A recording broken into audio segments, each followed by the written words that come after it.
Hi and welcome. So today I want to talk a little bit more about how we try to fill that void inside with food and what we actually need to do in order to feel fulfilled and feel more like ourselves.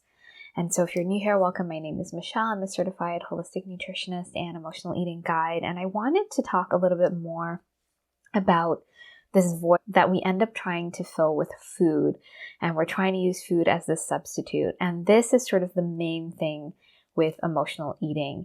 And so emotional eating is, whenever we feel that stress, that discomfort, that void, that sort of, unease, we run to food. And we might not be consciously doing it. This is our pattern. This is the way we've learned to sort of fill up that hole, fill up that void. And of course, it doesn't work because it's temporary. It's a substitute. It's not actually getting to the root.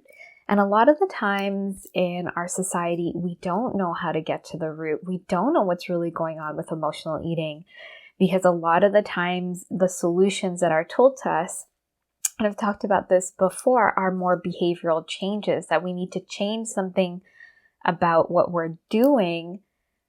But this is not an issue of doing. The doing is on the surface. It's more about what's going on internally, what's going on at a deeper root level that's creating this pattern, that's making us go to food to soothe ourselves, to fill this void, to fill this hole.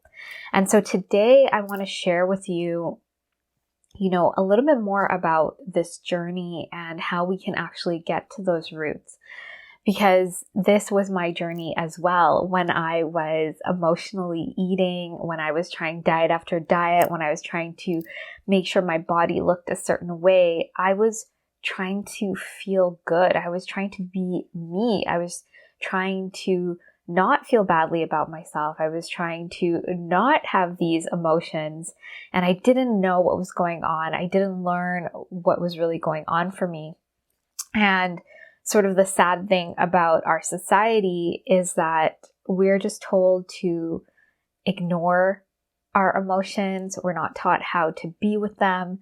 We're not taught how to connect with ourselves. And, our parents and caregivers are a product of our society.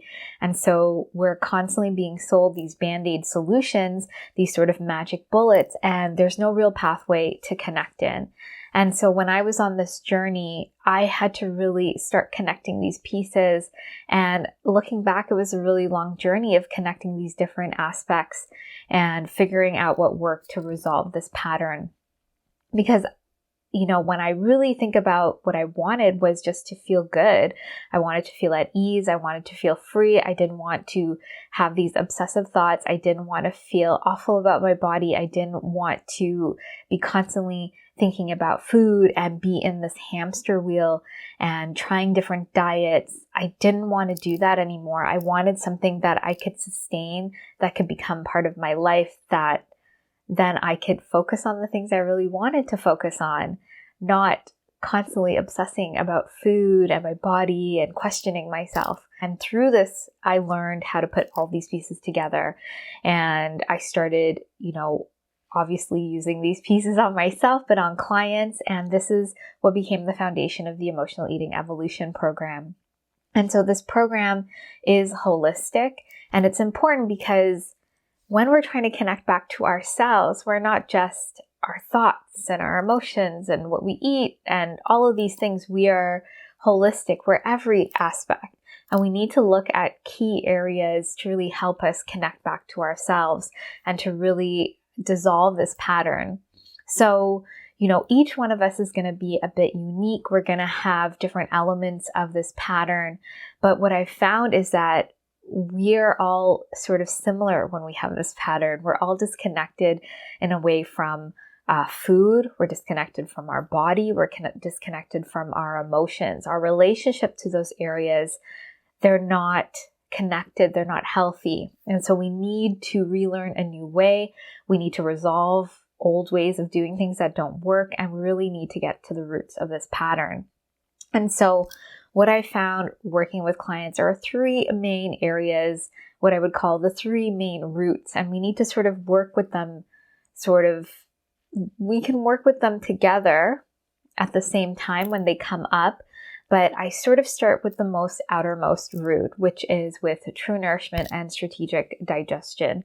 And this is important because a lot of the times the way we relate to food is really with a lot of control. There's a lot of diet mentality, and this is also because this is what we're inundated with in our culture. Even if we haven't tried a diet, someone will say, oh, I ate too much, or I shouldn't eat fat, or I shouldn't eat this. There's all of these different, this sort of noise going around, and we don't know how to tune into our own body.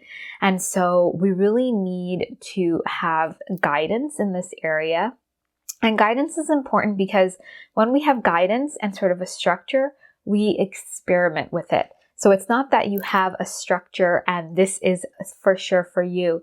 It's something to bounce off of, so you start learning about your own body's needs.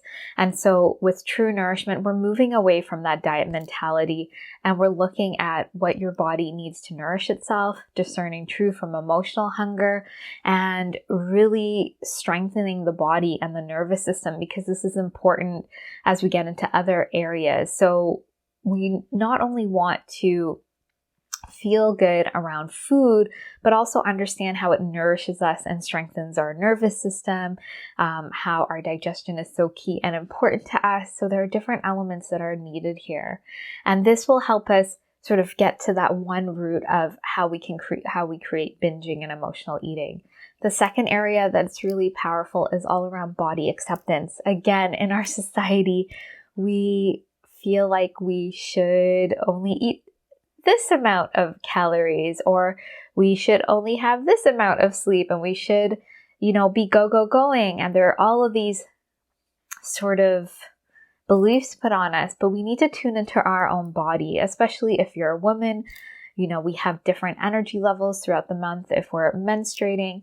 And just even as a person, your life can change. Your day changes from day to day, and that impacts your mood and your hunger levels.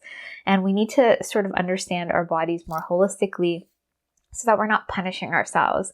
And we're not punishing ourselves at the gym, or by not getting deep rest, or by not listening to the energy needs and the changes throughout the month. So we're not putting that extra stress on ourselves, which can trigger binge eating and emotional eating mostly.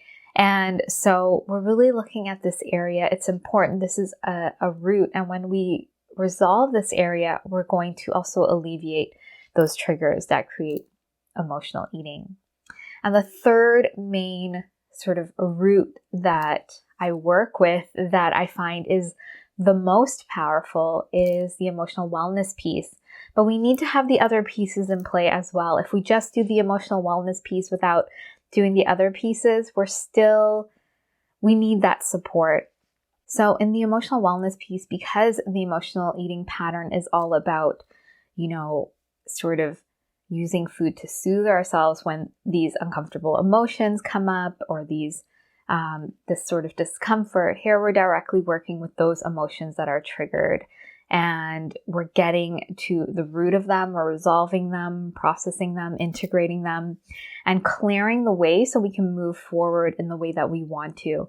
If we don't resolve these old emotions, or these emotions that are triggered, they live in the body and they'll be re-triggered, and we'll be re-triggered into this pattern.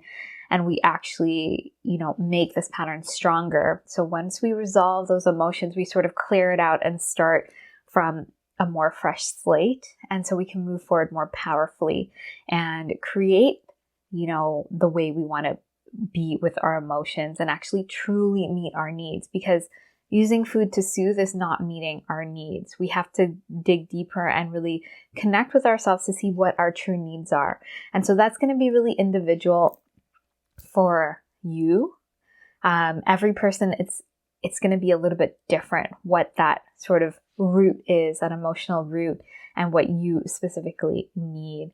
And when we combine these three areas and we get to the root at these three levels, this is how we create that sustainable change. So emotional eating, this pattern will dissolve. And once we really see it for what it is, food will no longer have that hold on us. It's not going to be able to substitute for what we truly need. We're going to feel it in our body.